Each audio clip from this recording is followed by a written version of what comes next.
मेरे प्रिय बहनों, भाइयों और बेटे और बेटियों, कोरोना जैसी महामारी का सामना हमें कभी करना पड़ेगा, यह हमने कभी सोचा नहीं था। आज सारा विश्व, हमारा देश और हमारा प्रदेश भी इस महामारी से जूझ रहा है। मुख्यमंत्री बनते ही मैंने आप सबके सहयोग से, हमारे कोरोना योद्धाओं के सहयोग से, स्वयंसेवी संस्थाओं के, समाज सेवियों के सहयोग से इस बीमारी से निपटने का हर संभव प्रयास किया। एक हद तक हमने कोरोना पर नियंत्रण भी प्राप्त कर लिया, लेकिन इसके बाद लॉकडाउन से हमको अनलॉक की तरफ जाना पड़ा, क्योंकि जान भी है और जहान भी है। हमको आर्थिक गतिविधियां भी प्रारंभ करनी थी, लेकिन अनलॉक के शुरू होने के साथ ही ऐसा लगता है जैसे हम कुछ असावधान हो गए। अनावश्यक रूप से हम बाहर निकले, कई लोगों ने चेहरे पर मास्क नहीं लगाए, शादियों के आयोजन में भी निर्धारित संख्या से ज्यादा भीड़ इकट्ठी हो गई, और इन असावधानियों के कारण एक बार फिर से देश में भी और हमारे प्रदेश में भी संक्रमित बहनों और भाइयों की संख्या बढ़ने लगी।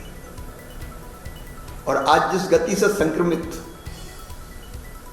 बहनों और भाइयों की संख्या बढ़ रही है, वो मेरे और आपके मन में चिंता पैदा कर रही है।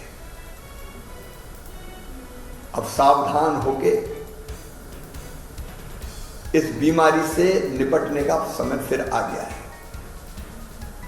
हमारी असावधानी हमें भयंकर खतरे में डाल सकती है। इसलिए आज मैं आपसे निवेदन करता हूं, और इसलिए मैं आपसे निवेदन करता हूं, सरकार, समाज, हम सब मिलके इसको एक बार फिर से नियंत्रित करने के लिए न केवल अनुशासन रखें, बल्कि सख्त कदम भी उठाएं। आप जानते हैं, जुलाई से लेकर सितंबर मास तक अनेकों त्योहार आने वाले हैं। त्योहार हम उत्साह से मनाएं, ये हमारी परंपरा रही है, लेकिन कोरोना हमें इसकी इजाजत नहीं देता। श्रावण मास चल रहा है, रक्षाबंधन, पर्युषण पर्व, ईद, गणेश उत्सव, नवरात्रि,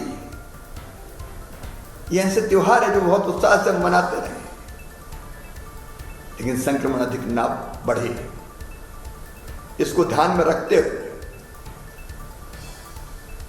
आप सबकी सुरक्षा के लिए हमने तय किया है कि किसी भी त्योहार के अवसर पर कोई सार्वजनिक आयोजन नहीं होंगे।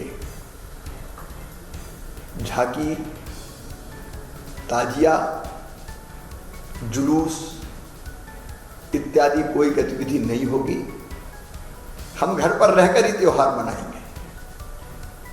विवाह समारोह में अधिकतम संख्या केवल 20 होगी, 10 वर पक्ष से, 10 वधू पक्ष से।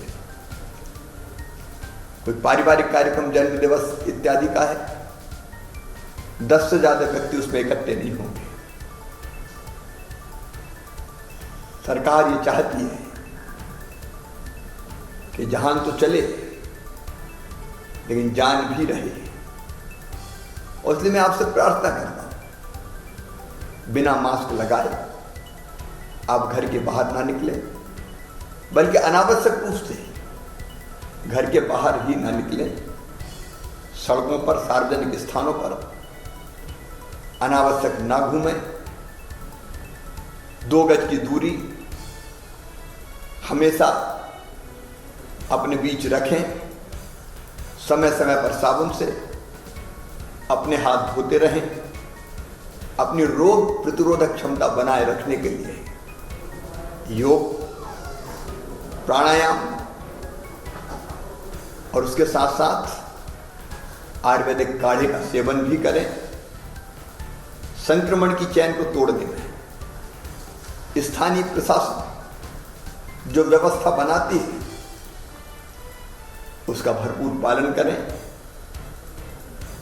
एक बार मैं फिर निवेदन करना चाहता हूं, अनलॉक में बढ़ती हुई गतिविधियों के कारण संक्रमण का खतरा बढ़ा है और इसको तत्काल रोकने के लिए अगर हमने कदम नहीं उठाए तो हम न केवल अपने आप को, अपने परिवार को, गांव को, शहर को, अपने प्रदेश को बड़े संकट में डालेंगे।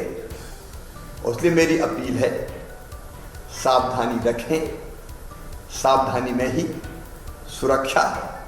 बहुत बहुत धन्यवाद।